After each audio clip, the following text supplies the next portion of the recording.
हाय दोस्तों, आज की वीडियो में हम लेकर आए हैं एक मजेदार कहानी।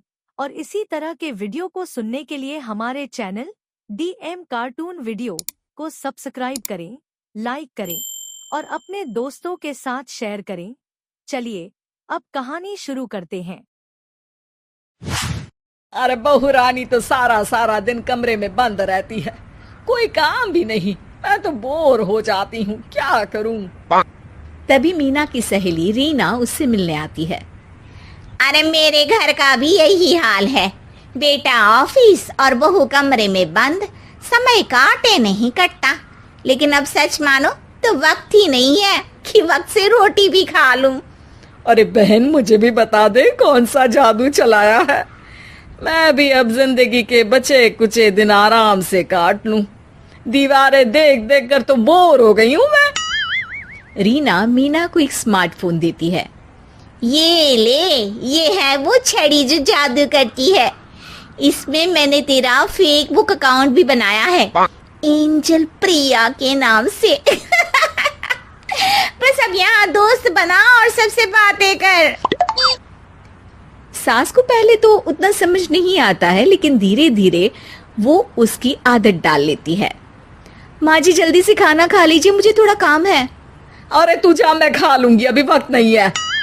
और सासू माँ मोबाइल में मुंह गड़ाए जवाब दे देती है। बहू समझ ही नहीं पाती और वहां से कमरे में चली जाती है। अचानक सास को किसी प्यारी पिंकी की फ्रेंड रिक्वेस्ट आती है। अरे वाह, ये तो कोई प्यारी सी लड़की लगती है, बात करती हूँ। सास फ्रेंड रिक्वेस्ट अपनाकर बात करने लगती है। अब क्या था, सास सारा दिन उस सहेली से बात करती, अपनी कहती, उसकी सुनती। एक दिन सास फोन पर ही सरगड़ाए, अरे बहू जरा मंदिर के लिए थाली सजा दे, आज कीर्तन है। बहू फोन पर किसी को मैसेज टाइप करते कहती है, माँ जी क्या है, अब मुझे क्या पता कि आपको कौन कौन से भगवान की पूजा करनी होती है। तभी सास के पास कोई मैसेज आता है। अच्छा ठीक है, रहने दे, मैं ही कर लूंगी। अब मैंने मना थोड़ी ना किया है, कर देती हूँ मैं। अब मैंने भी बोला ना कि थोड़ी देर में बात करती हूँ, तो मैं ही कर लेती हूँ, तू जा अपने कमरे में। बहू वहां से चली जाती है।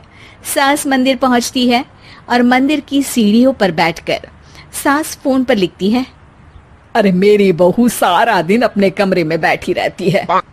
वहां से रिप्लाई आता है, मैं आपकी बहू को तो जानती नहीं हूँ, लेकिन हाँ एक बात है, हो सकता है आपने उसे ताने दिए होंगे या फिर उसका दिल दुखाया होगा। ऐसा करने पर बहुओं का मन ससुराल से हट जाता है।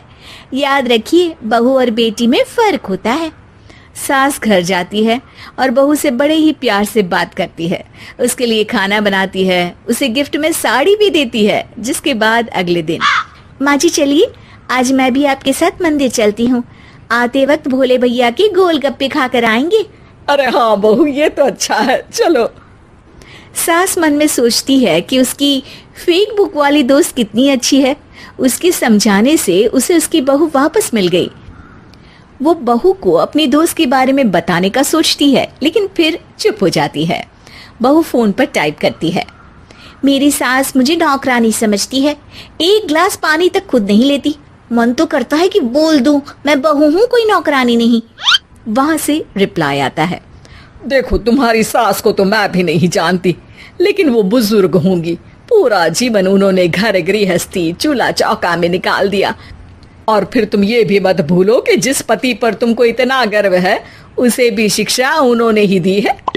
तो जिसने तुम्हें इतना दिया, क्या तुम उनकी थोड़ी सी सेवा नहीं कर सकती? बहू भी अगले दिन से सास का सारा काम करती, उनके पैर दबाती, उनका ख्याल रखती, उनके साथ घूमने जाती।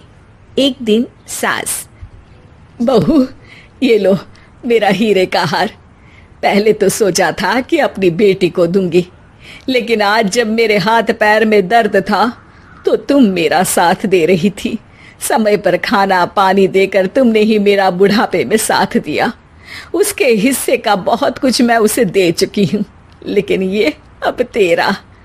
बहू तो ये देखकर खुशी से उछली जाती है। वो सास को गले लगाकर कहती है, माँ जी आप सच में बहुत अच्छी है, भला हो उस एंजल प्रिया का जिसने मुझे आपसे वापस मिलवा दिया, वरना मैं तो हमेशा आपको गलत ही समझती। मैं तो सोचती थी काश वो एंजल प्रिया मेरी सास होती। क्या नाम लिया बहू? एंजल प्रिया तेरी फेसबुक फ्रेंड है?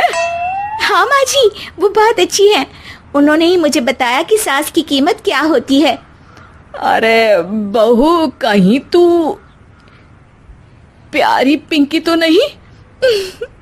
जी माँ जी, मैं ही हूँ प्यारी पिंकी। क्यों? सास बहू को गले लगाकर कहती है। मैं भी यही सोचती थी कि काश प्यारी पिंकी मेरी बहू होती। शुक्रिया बहू। सासू माँ, शुक्रिया तो हम दोनों को फेसबुक और सोशल मीडिया का करना चाहिए, जिसने हम दोनों को एक दूसरे से दिल से मिला दिया। अब तक दोनों को समझ आ गया था कि जो खुशी वो बाहर ढूंढ रहे थे, सच में तो वो उनके घर में ही थी।